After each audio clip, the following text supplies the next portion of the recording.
You are a network engineer who is making config change on the network devices, and boom, there is a big outage. In 2021, a single configuration change took Facebook, WhatsApp, and Instagram offline, like for 6 hours. One bad config push, and there was no quick rollback. The same pattern plays out in enterprise network all the time. A template change goes to production, something breaks, and the first set of question is always what changed, who approved it, is this the latest version, or what version was it before? Can we urgently roll this back? Today, I'll show you a GitOps pipeline that validates Catalyst Center templates against Git, pauses for approval, and then promotes it to prod. All of this is completely automated. If we look at the architecture, this is the project architecture. We can think in multiple ways. For my demo, I have a single Catalyst Center instance. In the template hub, we have the flexibility to maintain multiple projects within the Catalyst Center. So I'm coming up with a design where I have a dedicated project for the stage and test templates. And then there is a dedicated project for production templates where only these specific templates go to the production environment. Now, an engineer can write the initial template, test this in his test on his test setup environment, validate whether it is working well. Once this is finalized, he can raise a Git pull request, and in the GitHub or GitLab, like we'll be maintaining a template library which is going to be the single source of truth. Only the templates which are there in Catalyst and Catalyst template library, like this is the template repo, that will be the version where we trust, and that will be something which should be in the prod. So he raises a pull request, the senior engineer approves it, then there is a Git pipeline which is going to push this template to the prod project. So this is the project architecture, and a simple Jenkins pipeline which is going to make this job.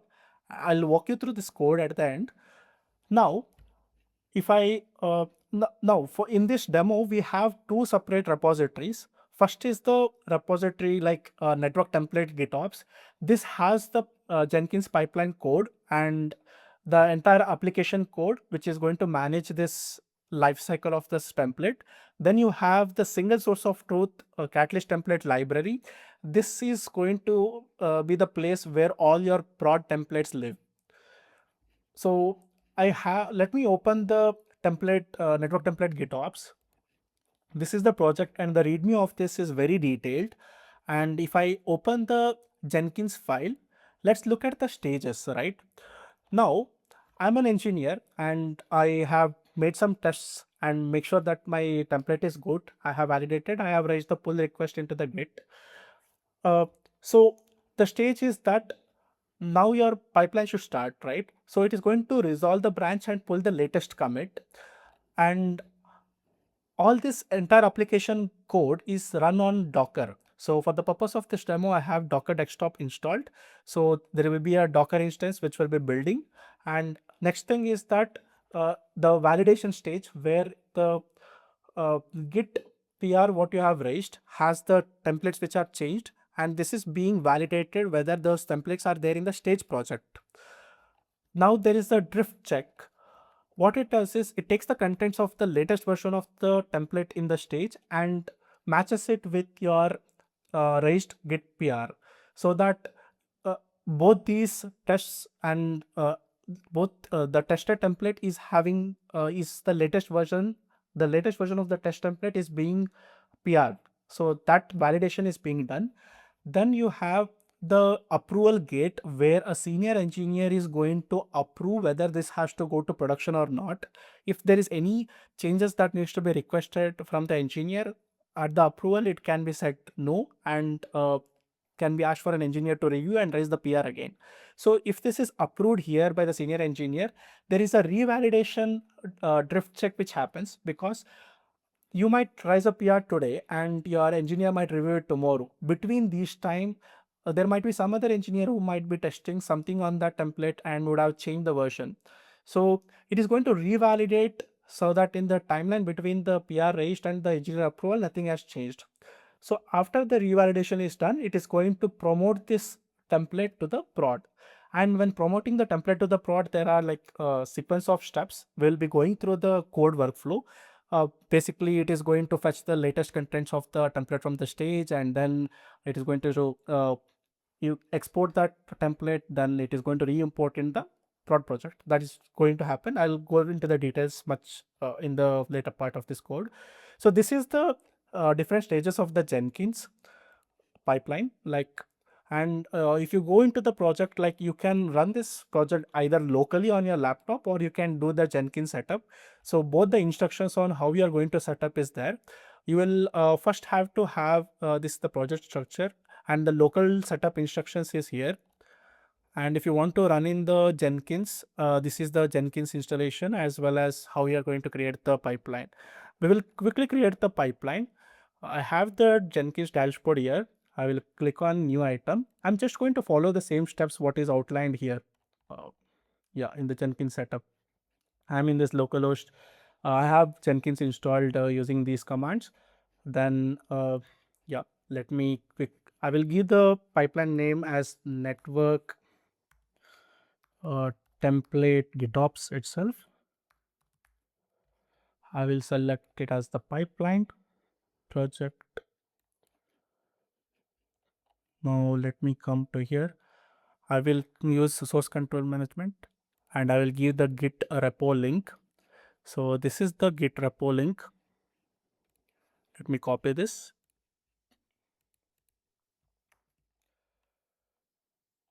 Now I am going to, this is a main branch. So I'll give it as main. And the script is the Jenkins, what we just saw. I will click on save. Now, before I build, let's go and see the other things.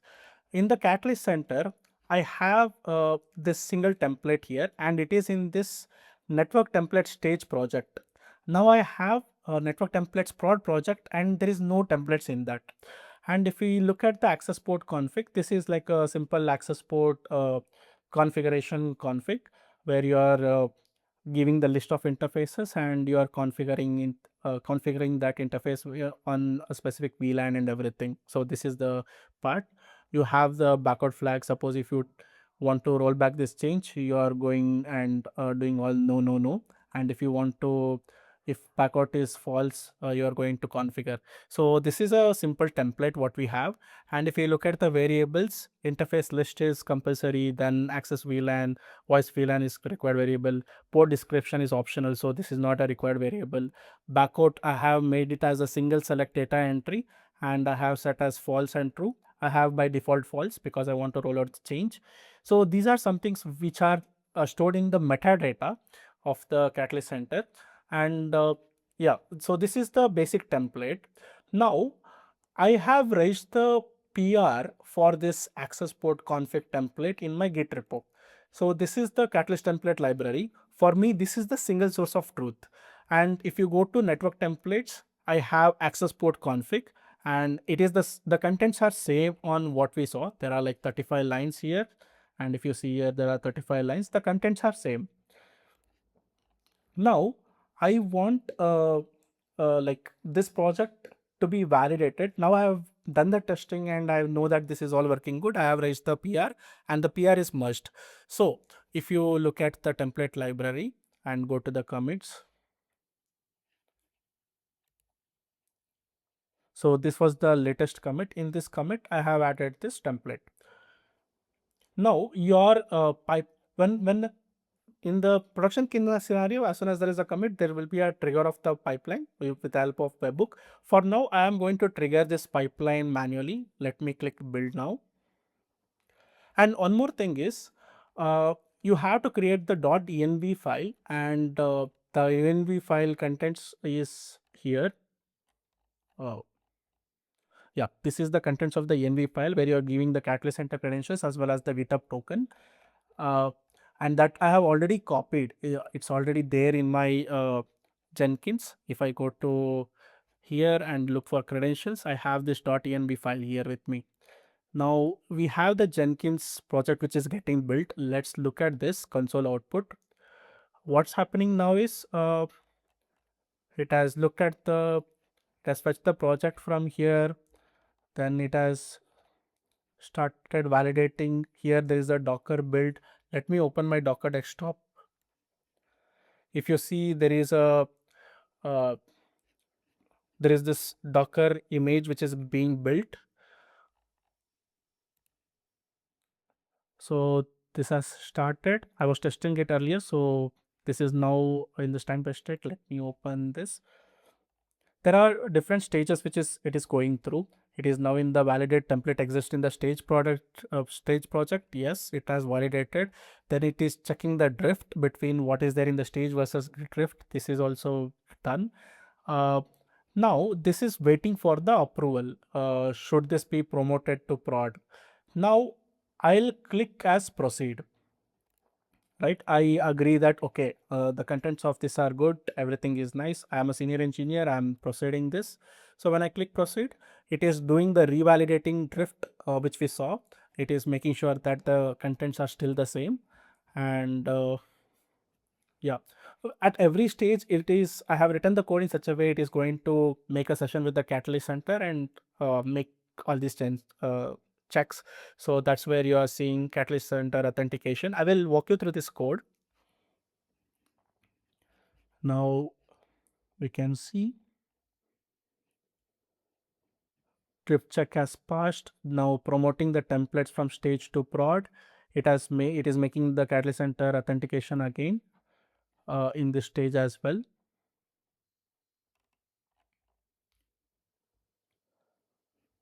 So yes, I can see that this is a successful build.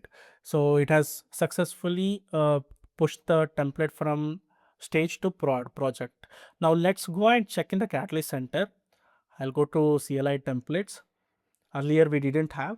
Now we can see in the prod, the access port config template has come, and you can see it is the same thing. And main thing is that I have written the project logic in such a way that it is not just copying the contents from the Git directly into the uh, uh, directly to the Catalyst Center. That is because in the variables when we saw, right, I wanted interface list as a required variable, access VLAN as a required, this is required, but port description I had made not required or an optional. Then you have the backout, which I made it as a single select variable with false as defaultly checked. All this metadata is carried from the uh, stage template to the prod template. So this is the advantage. I'll show you in the code like how I am updating this metadata. And so this is like the project demo. Now let's walk through the code. This is the code flow. And if I have to go through the main file, right, your pipeline will start with this function run pipeline. This is the entry point for this main function. Then you have the, if I show this app folder, you have the main.py, then there is utils. There is a Docker file and the Jenkins file and settings.yaml. I'll come to this. So here you are going to take the arguments. If I go to this function, this is taking the commit branch stage. In the within the stage you are validating the stage, validating whether the things are there in the prod project exist, then the drift check, and then you have the promote to prod. All the stages are there. These are the arguments. And if I go back, uh, so it is going to take these arguments. Like if I take the read config, it is checking in settings.yaml. This is like a reusable project, right? So here you can go to settings.yaml and you can say how is your stage and prod defined. You can have it as a prefix or a suffix. Here in this project it is using the suffix. We saw that network templates has the folder, and within that you have -stage and -prod as the differentiator between stage and a prod. So this is this is extracting from here. You can have a different template name as per the teams For example, access team, WAN team, or security team can have different folders and have the stage and prod suffix with them. Now, coming back to this is reading the config, and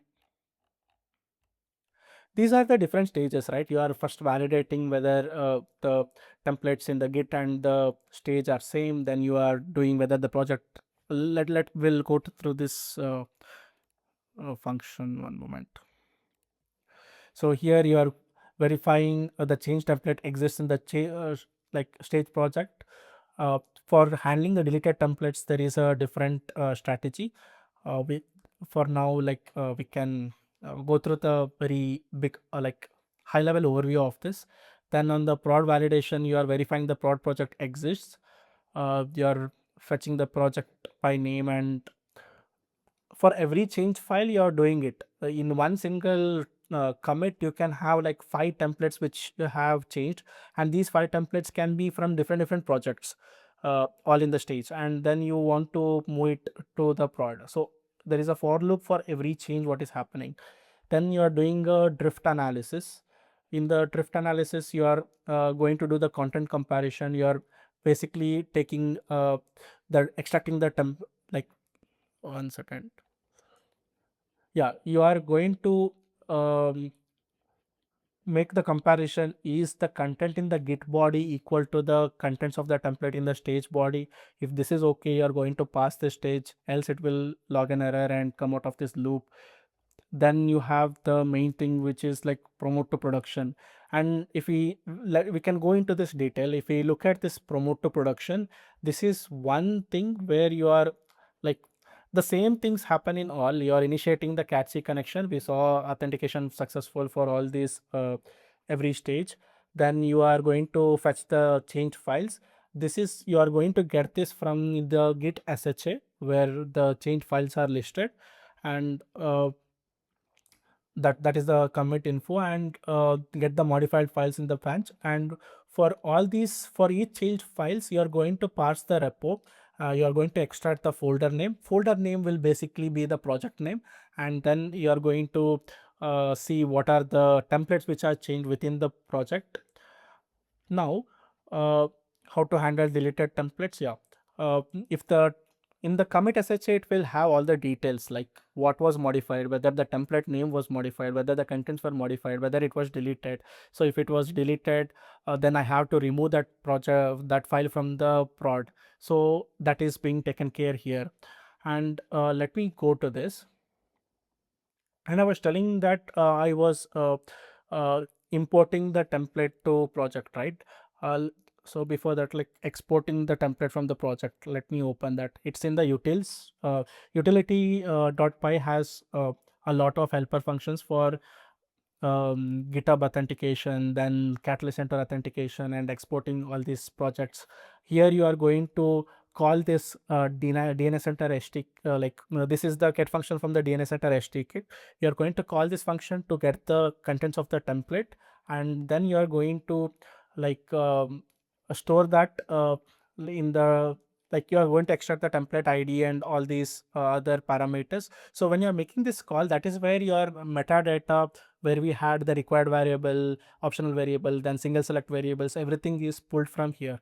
And after this is pulled, this is taken, all this template ID of the stage, everything is stripped off, and along with the metadata of the template and the contents of the template, it is pushed to the prod project.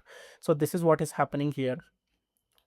And so this is very kind of all the stages, high level stages and functioning of that.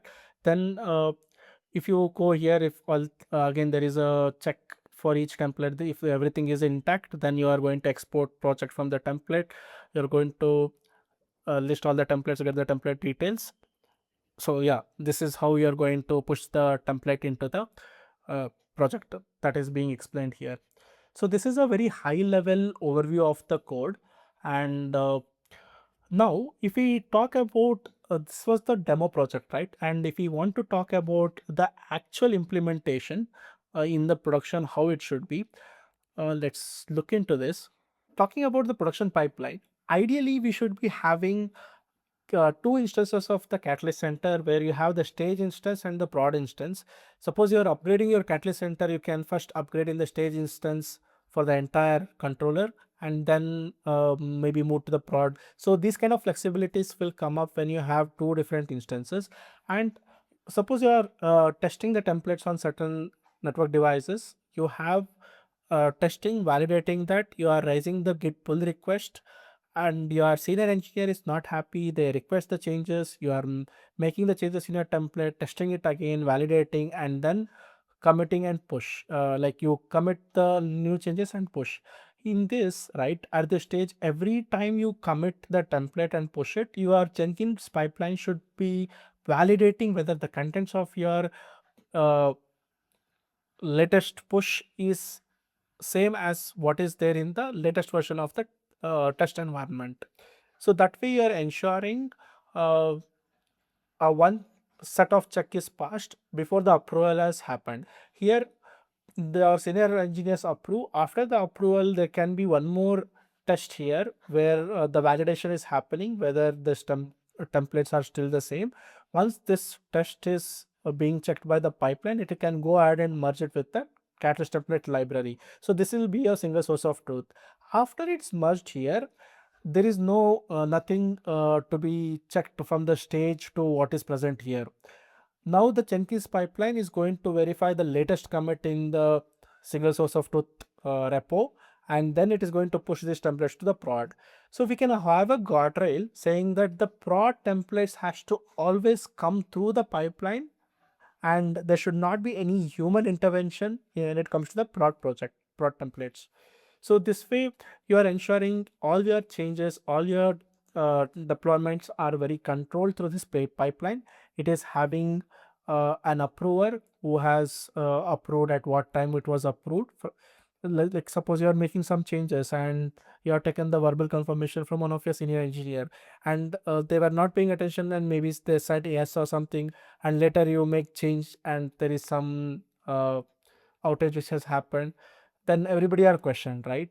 So when we are following this methodology, you are essentially having accountability for the approvers as well as the person who raised the change, having the version control, and at some point you might have your production template actually break something in the production and you want to revert it quickly. You can just revert in the uh, single source of truth here, and this reverted commit will be propagated to the prod templates. So you can quickly revert back your templates as well through the pipeline. So all these flexibilities come up. I hope this video was informative. You have learned a lot. Personally, I feel all the network engineering teams should be making use of this GitOps principles to manage the network templates, whether it be Catalyst Center templates or playbooks, Ansible playbooks or anything, or any config cut sheets templates what they are having. So if it is going through this pipeline, it is going to have much more control and more accountability and easy lifecycle management of your templates. Thank you for watching till the end, and see you in the next one. Cheers.